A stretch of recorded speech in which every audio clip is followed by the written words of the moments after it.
নমস্কার, গোল টেবিল ফুটবলের বৈঠকি আড্ডায় আপনাদের স্বাগত। আমি গৌরব, আমার সাথে আছে তথাগত। আমরা আবার চলে এসেছি আইএসএল নিয়ে আলোচনা করতে। আমাদের তিন প্রধান একটা আলাদা সিরিজ, কিছুদিনের জন্য বিরতি, কিন্তু সেটা এখন কিছুদিনের জন্য তিন প্রধানের বিরতি থাকবে। আমরা এই সপ্তাহের এপিসোডে দেখব আইএসএল এ কি চলছে এবং আইএসএল কোন দিকে এগোচ্ছে। আমরা জানি, সবাই আমরা দেখেছি, আমাদের চ্যানেলে এই নিয়ে ভিডিও এসছে। মোহনবাগান আইএসএল শিল্ড জিতেছে এবং মোহনবাগান এবং মুম্বাই সিটি ডিরেক্ট সেমিফাইনালে কোয়ালিফাই করেছে। তাছাড়া বাকি চারটে টিম তারা নকআউট খেলেছে এই সপ্তাহে। সেই নকআউট ম্যাচগুলো নিয়ে আমরা একটু ডিটেলে আলোচনা করব। নকআউটের প্রথম ম্যাচ ওড়িশা ভার্সেস কেরালা। ম্যাচটার প্রথম থেকে কি হলো বল একটু। ম্যাচটা মানে ইংরেজিতে যাকে বলে একদম প্রপার নকআউটটাই, ঠিক আছে। মানে শুরু থেকেই মানে কে বলে আমায় দেখ, ও বলে আমায় দেখ, প্রচুর অ্যাটাকিং মোমেন্টস গোটা ম্যাচ জুড়ে। ভীষণ ভালো খেলা হয়েছিল। আমরা অ্যাকচুয়ালি ইংরেজি পডকাস্টে বলছিলাম যে কেরালা আর্লি আইএসএল এ যখন শুরু হয়েছিল আইএসএল, তখন কেরালা লিডে ছিল। তারপরে কেরালা সেকেন্ড হাফটা মোটেই ভালোভাবে শেষ করেনি। আমি এত আলোচনা করছিলাম যে হয়তো ওরা নিজেদের এনার্জিটা বাঁচিয়ে রাখছে এই ম্যাচটা খেলার জন্য, এবং আরেকটু হলে কেরালা এই ম্যাচটা জিতেই যাচ্ছিল। এবং সেটা সত্যিই প্রমাণিত হচ্ছিল, কারণ কেরালায় ম্যাচটা লিড করছিল অনেকক্ষণ সময় পর্যন্ত। তারপরে ওড়িশা ফিরে আসে মেনলি মিডফিল্ড কন্ট্রোলের। আমেদ জাহুর কথা বলতেই হবে। শুরু থেকে খেলার যে গোটা মোমেন্টামটা যেটা কেরালার পক্ষেই ছিল, সেটা কিন্তু আমেদ জাহু পুরো একদম, আমরা ইংরেজিতে যাকে বলি রেজিস্তা, ঠিক ডিফেন্সের উপর থেকে বলটা ধরে খেলাটাকে কন্ট্রোল করা, গোটা ম্যাচটাকে নিজের মতো করে খেলানো। ব্রিলিয়েন্ট খেলা, দারুণ খেলেছে আমেদ জাহু এই ম্যাচে। কিন্তু তা সত্ত্বেও আমি বলবো যে কেরালাই কিন্তু মোটামুটি ধর তোর 60 মিনিট অবধি কিন্তু কেরালাই অ্যাকচুয়ালি ফুটবলের অনেক বেশি, ম্যাচটা অনেক বেশি চান্স পাচ্ছিল। এরা এত গোল মিস করেছে। ইভেন্চুয়ালি যে গোলটা করলো চেরনিচ, ও যে গোলটা করলো অ্যাকচুয়ালি একদম আইডেন্টিক্যাল একটা চান্স 46 মিনিট টাকা তোর কাছে এসেছিল, কিন্তু করতে পারেনি গোলটা।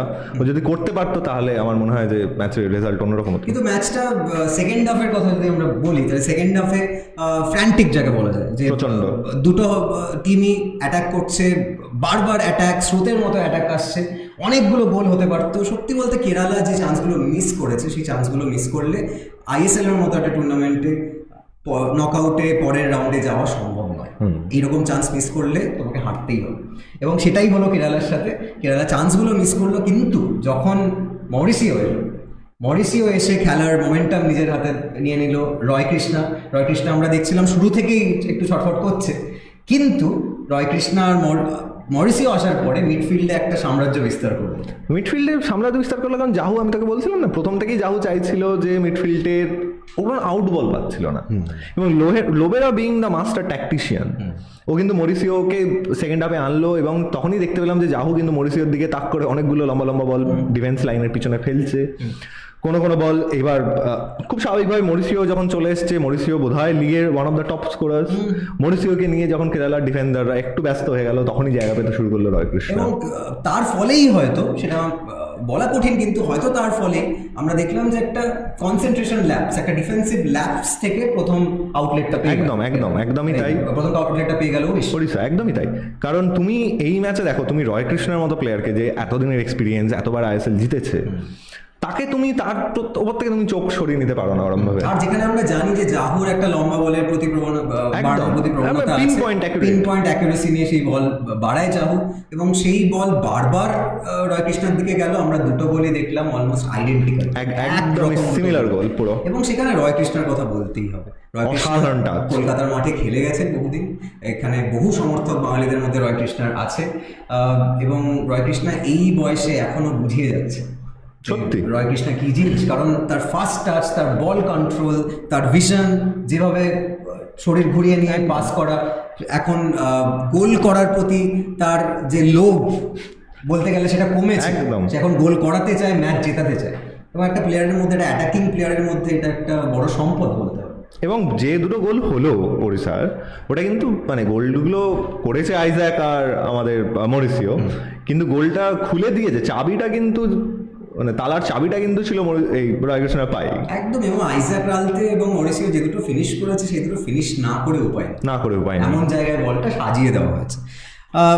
আচ্ছা, ফার্স্ট হাফের এক্সট্রা টাইমে গোলটা দেওয়ার পরে মানে এক্সট্রা টাইমের ফার্স্ট হাফে 2-1 হওয়ার পরে আমরা দেখলাম যে ওড়িশা একটু ডিপ ডিফেন্সে চলে গেল, ওড়িশা অনেকটা ঘর গুছিয়ে নিল। তো এটাকে তুই কিভাবে দেখছিস? যে একদমই পুরো এটা হলো লোবেরা মাস্টার ক্লাস। কারণ তুমি দেখো তোমার বড় টিম সবসময় গেম ম্যানেজমেন্ট করতে পারে, কখন আমরা খেলার গতি বাড়াবো, কখন আমরা খেলার গতি কমিয়ে দেব, সেইটা সব যে কোনো বড় টিমের এটা একদম ক্রেডিট। এবং ওড়িশা দেখালো, ওড়িশার কাছ থেকে এটা আমরা কিন্তু বারবার দেখেছি, ওদের গেম ম্যানেজমেন্ট খুব ভালো।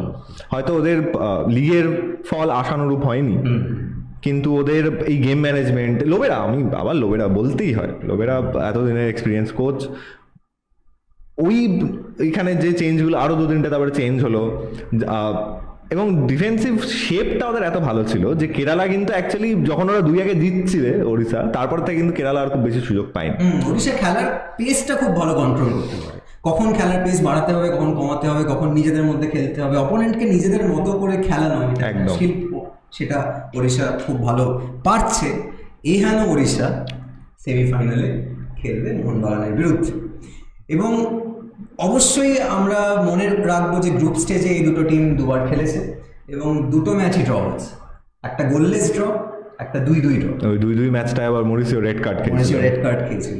এবং দুটো ম্যাচ, প্রথম ম্যাচ ওড়িশার ঘরের মাঠে 23 তারিখে ভুবনেশ্বরে 23 তারিখ, আর 28 তারিখে কলকাতায় যুবভারতীতে মোহনবাগানের ঘরের মাঠে খেলা। কি মনে হচ্ছে, কি স্ট্র্যাটেজি নিয়ে হাবাস যাবে, কে কোন ম্যাচে বেশি অ্যাটাকে যাবে, একটু এই দুটো ম্যাচ নিয়ে বল, কি মনে হচ্ছে?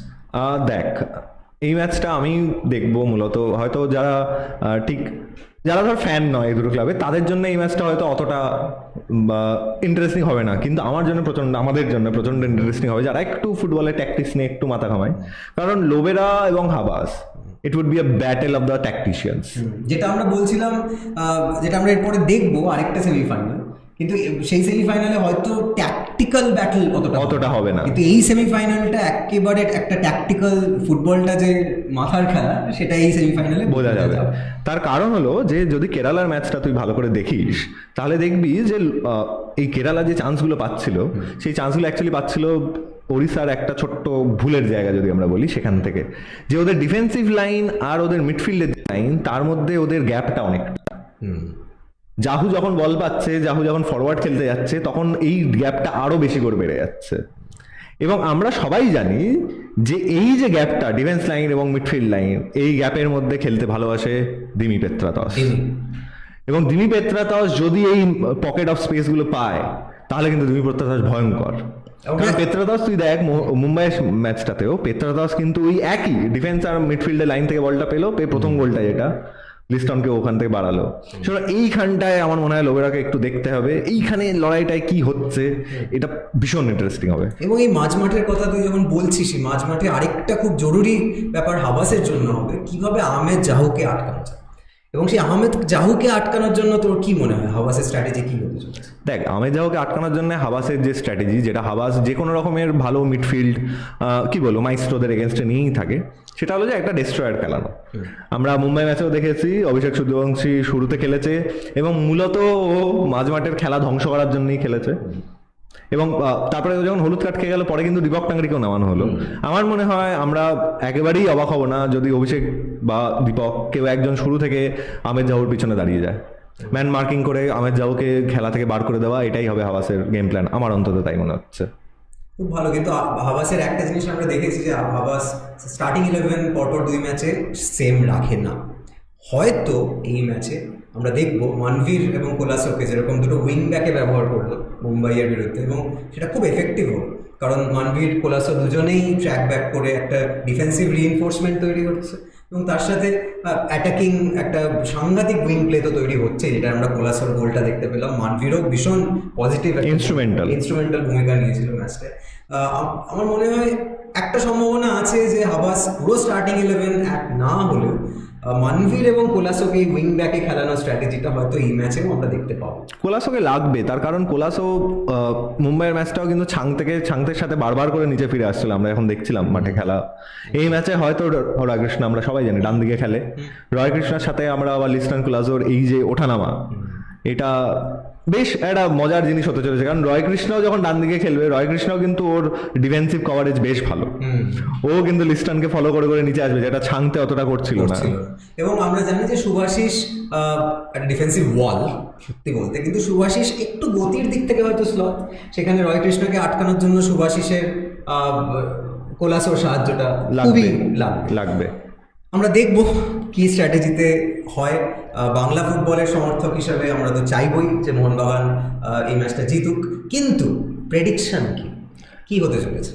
প্রেডিকশন এই ম্যাচের করা খুব কঠিন, জানিস তো, তার কারণ এই হাবাস যে কখন কি করবে এটা বোঝা একটু কঠিন। তবে আমার মনে হয় যে হাবাস ভুবনেশ্বরে ডেফিনেটলি একটা ক্লিন শিট চাইবে, এবং তারপরে কলকাতা ফিরে আসতে হবে ওড়িশাকে। এবং 60,000 দর্শক, হ্যাঁ, এরা মুম্বাই দেখে গেছে অলরেডি 61, এবার রোববার, আবার 28 তারিখ বোধহয় রোববার। যে যুব ভারতী আমরা আগের দিন মুম্বাইয়ের বিরুদ্ধে দেখেছি, মোহনবাগান সমর্থকরা দেখিয়ে দিয়েছে যে সমর্থন কাকে বলে। সত্যি, এবং আমার মনে হয় শুধু মোহনবাগান বলে না, এটা যদি মানে ইস্ট বেঙ্গল বা মহামেডান হতো তাহলেও 60,000 দর্শক। মানে কলকাতার সমর্থকরা দেখিয়েছে খেলার প্রতি সমর্থক কাকে বলে এবং কিভাবে সমর্থকরা 12th ম্যান হিসেবে খেলতে পারে। একদম। তো এই ব্যাপারটা আমার মনে হয় হাবাস পুরোপুরি, এবং আমরা সবাই জানি যখন হাবাস এডিকের করছিল ওর কিন্তু ডিফেন্সিভ অর্গানাইজেশনও খুব ভালো। তো আমার মনে হয় যে ক্লিন শিটের জন্য মোহনবাগান যাবে ভুবনেশ্বরের ম্যাচে, আর যেরকম মুম্বাইয়ের ম্যাচে আমরা দেখলাম অল আউট অ্যাটাক মোহনবাগানের, কলকাতায় আমরা সেটাই দেখছি। আমাদের প্রেডিকশন সুতরাং যে মোহনবাগান এই ম্যাচটা জিততে চলেছে, ফাইনালে যেতে চলেছে। আমরা যদি আরেকটা নকআউটের আরেকটা দিকে চলে আসি, সেকেন্ড নকআউট ম্যাচ হয়েছিল গোয়া ভার্সেস চেন্নাই। আমরা জানি যে দুর্ভাগ্যবশত বাঙালি ফুটবল ফ্যানদের জন্য, ইস্টবেঙ্গল সমর্থকদের জন্য ইস্টবেঙ্গল উঠতে পারেনি সেই 6th স্পট, সেটা চেন্নাই সেই স্পটে উঠে নকআউটে এসেছিল। চেন্নাই হয়তো আশা করছিল যে কোনোভাবে গোয়াকে একটা আপসেট ডিফিট যদি করা যায়, কিন্তু আমরা দেখলাম সেরকম কিছু হলো না। খেলা স্কোর 2-1, দেখে মনে হবে খুব ক্লোজলি কন্টেস্টেড ম্যাচ। খেলা যদি তুই ম্যাচ স্ট্যাট দেখি সেটাও প্রচন্ড রিসেপটিভলি ক্লোজ, কিন্তু আসলে সেটা কি হয়েছে? না, একেবারেই হয়নি। দুটো গোল আমরা দেখলাম, নোয়া এবং ব্র্যান্ডন। একটু জল খেয়ে নিলাম, বড্ড গরম। অবশ্যই, যা গরম পড়েছে জল না কেউ পাই। কিন্তু নোয়া এবং ব্র্যান্ডনের দুটো গোল যদি আমরা দেখি, ওয়ার্ল্ড ক্লাস গোল যাকে বলে, বিশেষ করে ব্র্যান্ডনের গোলটা গোল অফ দ্য সিজনের কন্টেন্ডার। এবং নোয়া নিয়ে কিছু কি আলাদা করে বলা উচিত এখানে? দেখ, নোয়া কিন্তু এই যে ম্যাচটা শুরু হলো, শুরু থেকেই নোয়া যে এত ছটফট করছিল, তুই ম্যাচের 30 সেকেন্ডের মধ্যে নোয়ার কাছে একটা চান্স চলে এসেছে। এবং আমার মতে এই সেকেন্ড হাফ অফ আইএসএল এর সেকেন্ড হাফে নোয়া যে খেলাটা খেলেছে মানে অসম্ভব ভালো, ওয়ার্ল্ড ক্লাস বললেও কম বলা হয়। নোয়া এই যে এত 30 বছর বয়স, কিন্তু বোঝা যায় না তার গতি আছে, তার ড্রিবলিং এত ভালো, ভাবা যায় না। জাস্ট একদম শুরু থেকেই এফসি গোয়া এই ম্যাচটা কন্ট্রোল নিয়ে নিচ্ছিল। আমার মনে হয় চেন্নাই এখানে একটা ট্যাকটিক্যাল ব্লান্ডার করলো, সেটা হলো যে চেন্নাই প্রচন্ড হাই লাইন খেলছিল। এবং তুমি যদি এরকম একটা টিম যেখানে তোমার নোয়া আছে, যেখানে ব্র্যান্ডন আছে, তাদের যদি তুমি হাইলাইন খেলে ডিফেন্সের পিছনে মানে একরের পর একর জমি দিয়ে দাও, সেইগুলো নোয়া এক্সপ্লয়েট করবেই। এবং তুই বল যে গোলটা যেটা হলো সেটা কিন্তু এক্সপ্লয়েটেশন করতে গিয়ে, মানে এক্সপ্লয়েট করতে প্রেসারের ফলস্বরূপ, একদম ডিরেক্ট ফলস্বরূপ গোলটা হলো এজ অফ দ্য বক্স, নোয়া স্ন্যাপশট, একটা হঠাৎ করে স্ন্যাপশট। কিন্তু তাও ততক্ষণ পর্যন্ত যে খেলাটা গোললেস ছিল, তার পিছনে প্রধান ভূমিকা আমাদের আই লিগ জেতা গোলকিপার দেবজিৎ অসামান্য কিছু সেভ করেছে। এই গোলটায় হয়তো আরেকটু বেশি কিছু করতে পারতো, কিন্তু তাও আনসাইটেড হয়ে যাওয়ার একটা চান্স। এতগুলো বডির মাঝখান দিয়ে বলটা এসছে, তাও হয়তো দেখতে পাইনি, কিন্তু সেভ করলেও হয়ে যাবে। মানে সেই দেবজিতের কাছ থেকে এটা আমরা ভাবি যে সেভ হয়ে যাবে, কিন্তু বলটা একদম বটম কর্নারে রেখেছিল নোয়া। কিছু করার নেই, কিছু করার নেই।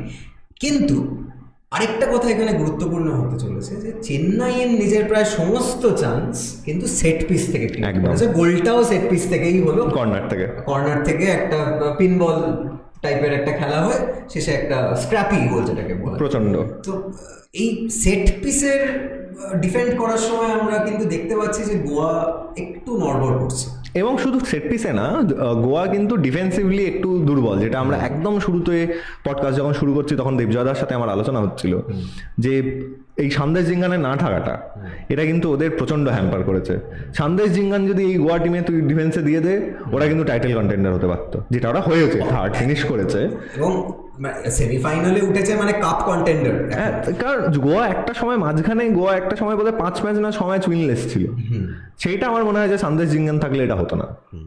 কিন্তু সন্দেশ জিঙ্গান না থাকা সত্ত্বেও গোয়া 5 উইনলেসের কথা বললে এখন 5 ম্যাচ উইদাউট ডিফিট, একদম আনবিটেন 5 ম্যাচ, এবং তারা খেলছে কার বিরুদ্ধে? মুম্বাই, যারা গত 6 ম্যাচে একটি মাত্র ম্যাচ হেরেছে মোহনবাগানের কাছে, এবং সেটাও ভীষণ একটা হাড্ডাহাড্ডি ম্যাচ, যে কেউ জিততে পারতো সেখানে। মোহনবাগান সত্যি বলতে একটা অসামান্য পারফরমেন্স দিয়ে খেলা বের করে নিয়েছে। কিন্তু যে কারণে এটা বলা যে দুটো ইভেন্টলি কন্টেস্টেড টিম, দুটোই অ্যাটাকিং টিম, গোল করতে যাবে, ডিফেন্স নড়বড়ে হলেও গোয়া সেটা আইডেন্টিফাই করে গোয়া কিন্তু প্রধানত গোল দেওয়ার খেলা, একদম একদম। এবং দুটো টিম যারা গোল দেওয়ার জন্য মরিয়া, যখন তারা খেলতে নামে আমরা আশা করতেই পারি একটা হাই স্কোরিং, প্রচুর ফুলজুরি হবে গোলের, ফুলজুরি ফুটবে, এবং সেটা হলে সত্যিকারের এটা একটা খুব ইন্টারেস্টিং একটা ম্যাচ, এবং এটা সামথিং টু লুক ফরওয়ার্ড। একদম একদম। আমি তো এই ম্যাচটার দিকে তাকিয়ে থাকবো, কারণ এত অ্যাটাকিং প্লেয়ার্স না দুটো টিমেই। আর মুম্বাই মোহনবাগানের এগেন্সটেও দেখছিলি, মুম্বাই কিন্তু ওকে মানে ছেড়ে কথা বলেনি। সেকেন্ড হাফে শুরুতে একটা গোল হয়েই যাচ্ছিল মোহনবাগানের এগেন্স্টে, এবং শেষে মোহনবাগান 10 জনে নেমে এসেছিল, আর একটা গোল হতেই পারতো। সেটা হয়নি, সেটা সবার বাঙালি ফুটবল ফ্যানদের জন্য, মোহনবাগান ফ্যানদের জন্য খুব ভালো। কিন্তু এই ম্যাচটার কথা যদি আমরা ভাবি, গোয়ার একটা জায়গা কিন্তু কন্ট্রোল করতে হবে মুম্বাইকে, সেটা হচ্ছে দুজন। একদিকে ব্র্যান্ডন অ্যাজ ক্রিয়েটর, এবং আরেক সামনে হচ্ছে নোয়া। এই ব্র্যান্ডন এবং নোয়া এই দুজনকে আটকাতে না পারলে কিন্তু মুম্বাইয়ের কপালে দুঃখ আছে। একদমই তাই। যে এই আমার মনে হয় যে তুমি হাইলাইন খেলতে পারবে না। মুম্বাই একটু হাইলাইন খেলার অভ্যেস আছে ওদের, মোহনবাগানের সাথে এটা করতে গিয়ে কিন্তু ওরা লিস্টনকে শুরুর দিকে অনেকটা জায়গা দিচ্ছিল, কিন্তু পরবর্তীকালে ওরা সেটা আইডেন্টিফাই করে কিন্তু আবার ডিপে চলে গেল। তো ওদের এই ট্যাকটিক্যাল নলেজটা আছে ওদের মধ্যে, প্লেয়ারদের মধ্যে, কারণ কোচের শুধু ট্যাকটিক্যাল নলেজ থাকলে তো হয় না, প্লেয়ারদেরও থাকতে হয় যে ম্যাচটার মধ্যে খেলা হচ্ছে তখন আমি কি করব। তো আমার মনে হয় যে নোয়া এতক্ষণ ধরে এত ম্যাচগুলো যে এতটা জায়গা পেয়েছে, সেটা মুম্বাই ম্যাচে হয়তো পাবে না। এবং আমাদের একটা প্রেডিকশন এক্ষেত্রে আছে যে গোয়া যেহেতু ভালনারেবল ফ্রম সেট পিস, মনে হয় সেট পিস থেকে একটা গোল আমরা দেখতে চলেছি, বিশেষ করে কর্নার থেকে একটা গোল আমরা হয়তো দেখতে চলেছি এই ম্যাচে। সেটা দেখতে পাবো কিনা সেটা জানার জন্য আমরা দেখবো আইএসএল সেমিফাইনাল। আপনারাও দেখুন, দেখার পর অবশ্যই আমাদের চ্যানেলে চলে আসুন, কারণ এই খেলা নিয়ে ডিটেইলড আলোচনা বিশ্লেষণ। আরেকটা জিনিস বলা হয়নি, সেটা হলো এই গোয়া মুম্বাইও কিন্তু নিজেদের মধ্যে খেলা হয়েছে যতবার, দুটো ম্যাচই ড্র করেছে ওরা। একদমই, সুতরাং দুটো সেমিফাইনাল, দুটো 4টে টিম, কেউ কাউকে হারায়নি, সব ম্যাচ ড্র হয়েছে। সুতরাং মাউথ ওয়াটারিং ফিকশন যাকে বলে, আপনারা দেখুন আইএসএল সেমিফাইনাল। ফিরে আসুন আমাদের চ্যানেলে বিশ্লেষণের জন্য। আমাদের ভিডিওগুলো আপনারা কমেন্ট করুন, আপনাদের কোনো বিশ্লেষণ থাকলে সেটাও লিখুন, এবং সেমিফাইনালের পর আমরা সেমিফাইনাল রাউন্ড আপ নিয়ে ফিরে আসবো, লুকিং ফরওয়ার্ড টু দ্য ফাইনালের প্রিভিউ নিয়ে ফিরে আসবো। এবং আমাদের চ্যানেলে লাইক, কমেন্ট, শেয়ার, সাবস্ক্রাইব করুন। আর যেহেতু আমরা বাংলার ফুটবল এবং ভারতীয় ফুটবল নিয়ে কথা বলছি, বাংলার ফুটবলের জয় হোক, ভারতীয় ফুটবলের জয় হোক।